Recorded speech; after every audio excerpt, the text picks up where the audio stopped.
कोणी मला साथ नाही दिली. प्रश्न असा आहे ना की मी तेव्हा पण सांगत होतो, माझं आजही म्हणणं आहे, मला असं वाटतं 84 साली राजीव गांधींना जे बहुमत मिळालं त्या बहुमतानंतर नरेंद्र मोदींना बहुमत मिळालं 30 वर्षानंतर. बरोबर. आपण निवडणुकीच्या अगोदर काय बोलतो आहोत आणि निवडून आल्यानंतर आपण काय करतो याचं जर भान सुटलं तर हे असं होतं. याला जबाबदार कोण, मोदी आहेत का अमित शहा का दोघेही? दोघेही.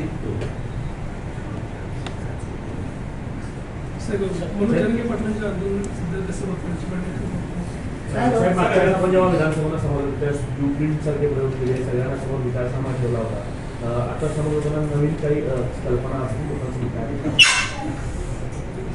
महायुतीमध्ये 2 मिनिटं थांबा रे. मी कुठे चाललोय का मला जरा सांगा. प्रश्नांची आपली घाई. ह्याने विचारलेल्या प्रश्नाचं उत्तर तर देऊ देत मला. सर